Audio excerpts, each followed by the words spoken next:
सबक आमोज़ स्टोरीज़ के मुअज़्ज़िज़ सामीन अस्सलामु अलैकुम। स्टोरी शुरू करने से पहले आपसे एक दरख्वास्त है कि अगर आपने अभी तक हमारा चैनल सब्सक्राइब नहीं किया तो सब्सक्राइब कर दें और बेल आइकन को प्रेस करना मत भूलिएगा।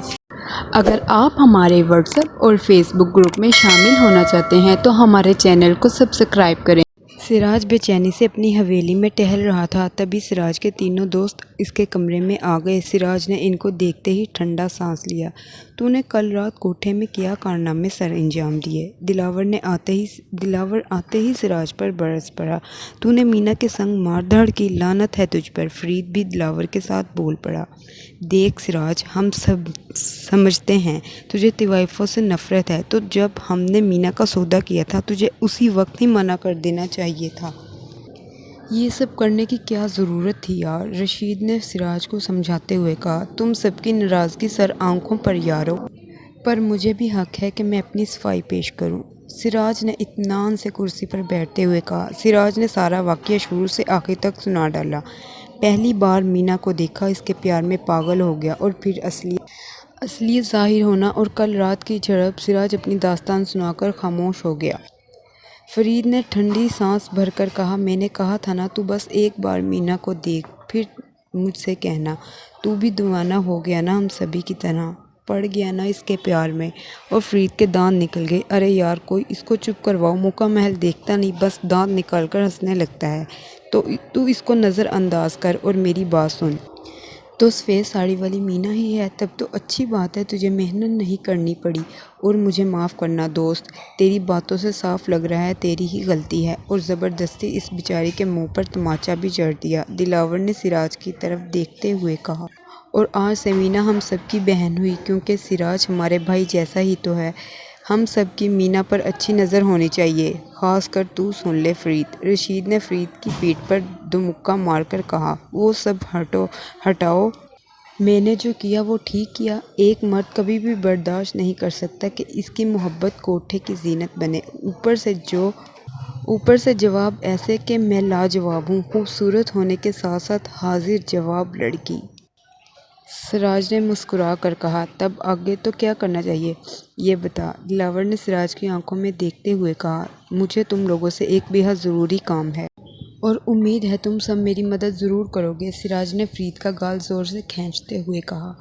फरीद उई उई करने लगा, बाकी सब दोस्त हंसने लगे। आए हाय सिराज, इस लोंडिया को तो देख, क्या लचकता है। दिलावर ने फरीद की कमर में ज़ोर से हाथ मारते हुए कहा, और फरीद गुस्से में हाथापाई करने लगा। अरे यार, तुम लोगों का बचपना और हंसी मजाक हो गया हो तो काम की बात में मैं करूं। सिराज ने दोनों को अलग करते हुए कहा। सिराज ने इन लोगों को काम समझा दिया।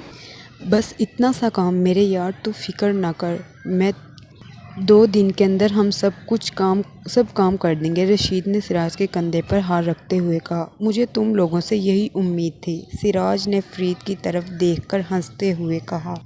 ऐसी मदद तूने मांगी है जिससे साबित हो गया तू सच्चा आशिक है, दिलावर ने कहा। वो सभी अपने काम में लग गए। देखिए ना हकीम साहब, कल रात से मीना आंखें नहीं खोल रही।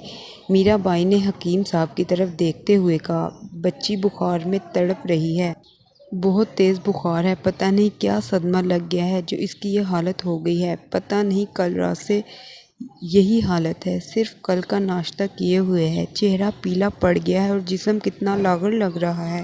चंपा ने कमली की तरफ देखते हुए कहा। सब लड़कियां एक कोने में खड़ी थी और मीरा बाई इसके बिस्तर पर बैठी थी। हकीम साहब खड़े मीना की कलाई पकड़े नब्ज़ जांच रहे थे।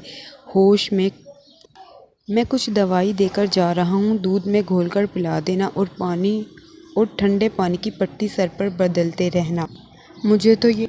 मुझे तो ये हकीम साहब जाली लगते हैं। कल की दवाई भी बेअसर और कर रही है, और आज भी कोई ख़ास इलाज नहीं किया, और न ठीक ढंग से दवाई देते हैं। शाहिदा ने मीरा बाई से कहा। नहीं, ऐसा नहीं कहते, वो हकीम साहब बहुत तजर्बेकार हैं, मीरा बाई ने कहा। किस ज़माने के पता नहीं हकीम है, कब्र पर पैर लटका हुआ है और दूसरों का इलाज करता फिरता है। शाहिदा ठीक कह रही है। शहर में बड़ा अस्पताल तो है जहाँ पढ़े लिखे डॉक्टर होंगे। तानिया ने शाहिदा की हाँ में हाँ मिलाते हुए कहा। कल तक बस और इंतज़ार कर लेते हैं। اگر مینا کو ہوش آ گیا تو سب ٹھیک ہو جائے گا۔ کملی نے اپنے آنسو پوچھتے ہوئے کہا۔ میرا بھائی اور باقی سب لڑکیاں پریشان حال میں مینا کے کمرے میں بیٹھی تھیں۔